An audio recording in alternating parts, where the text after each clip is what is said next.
So then we continue on down to the three little dots here on the bottom, and that's going to allow you to change your temperature gradient. So if we're looking at the temperature gradient here, we have a bunch of different color schemes we can use. So if you prefer a different color scheme, you can change that.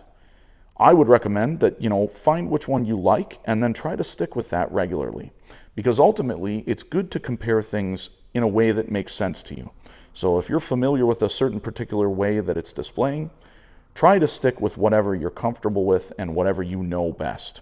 That's going to result in the easiest way of interpreting what you're seeing on the screen.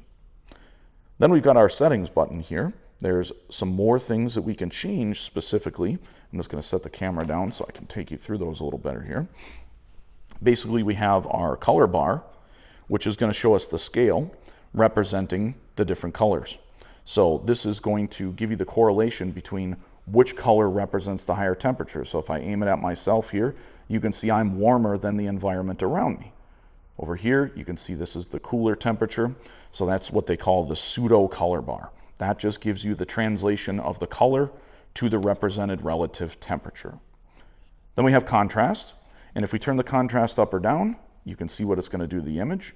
So it's going to make it, watch me breathing here, breathe in cooler air. You can see my nostrils actually get cooler, and so there's quite a bit of contrast improvement if you turn that up.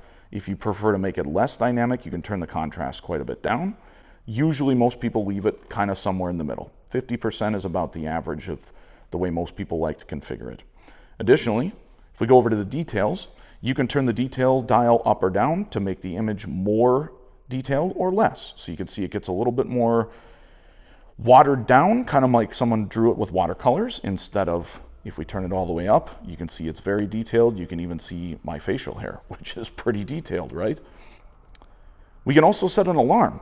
So if, for instance, we have something on the screen that is deviating inside or outside a specific temperature threshold, so in other words, if we want to set an alarm for a temperature exceeding a certain threshold or going below a certain threshold, we can set those, and then we can actually have an alarm come on, which is pretty cool. We also have the ability to, if you tap on these here, you can change the colors. So if you want to be able to use those for kind of hallmarks or whatnot for those points, you can. You can also use a ringtone to alert yourself. So if we do that, we'll see if it makes a noise here when I tap it. It's pretty quiet, but yeah, I've got the volume turned down quite a bit. But essentially, if we had something that we were trying to monitor, maybe we're working in a shop and we want to see if something happens like a draw. If we had used our box to draw a box around the fuse block, and then we set a temperature threshold and we know what the ambient temperature is, we could basically say, hey, if the temperature of anything inside that box goes up above a certain temperature, set the alarm off.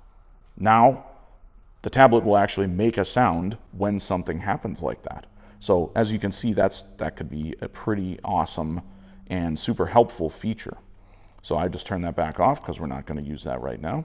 But basically you can turn on the markers that warn you of when it's actually happening with colors, and then you can also turn on an alarm to alert you if it does in fact deviate beyond a certain tolerance. So again, pretty awesome there as far as what you can do inside that. Again, that was the alarm setting right here inside the little gear.